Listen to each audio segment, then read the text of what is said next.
Selamun aleyküm. Elhamdülillahi Rabbil Alemin. Salatu vesselamu ala Resulü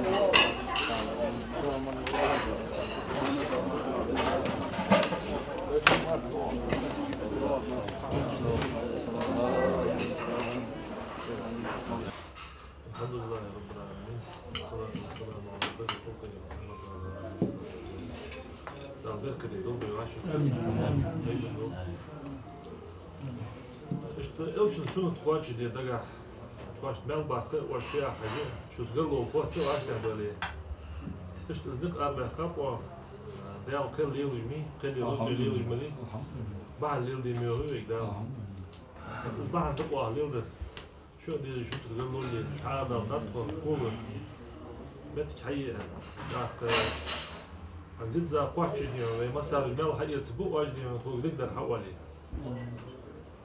İşte dik metigi şu an teşhil değişiyor. Metigi şu an soğuk çok. Elada tohaz guçadı uçağı. O teşhil şu an metigi iyi ya metigi şu an kaç suyu çıkıyor. Metigi at. Daha dik de dolu ona. Zamsa bir azaddır olsun. Mesela onda masar mı yutuşar masar da kaçar bozu olsun. Dik zamsa dik daha olur. Dik en diğer vurgularımız da o marka da o. Şeker dik parı bu eyleke vat, hayatı vat. Dik zamsa bu olur. Kertili. Ege kertili. Maaşın da lüksü dik bunu dik bunu. Onu da istedim. Çok tam buluşlar.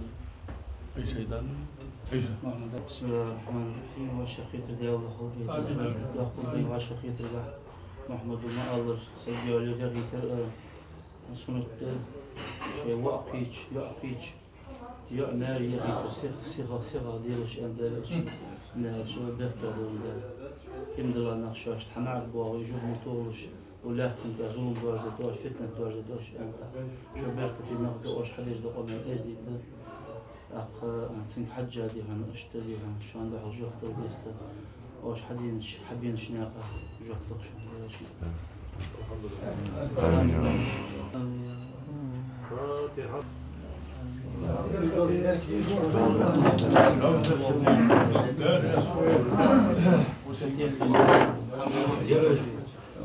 Şimdi de dok bardiyum dok ben Yarışı deveci bu yıllar Ruslan vakka o yılda o.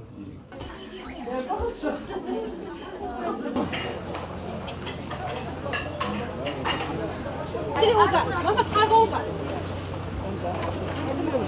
İmran. Tamam ya. İyi bir ayakta ya hatta. Ali Hayzulaş.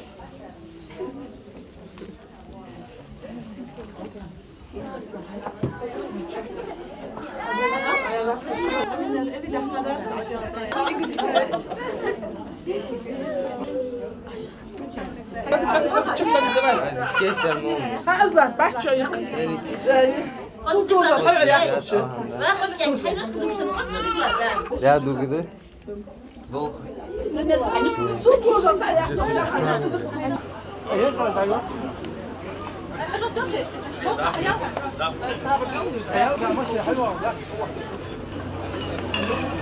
لا بيرش حقيقي بيرش ده بيرش عندك ده بيرش ده بيرش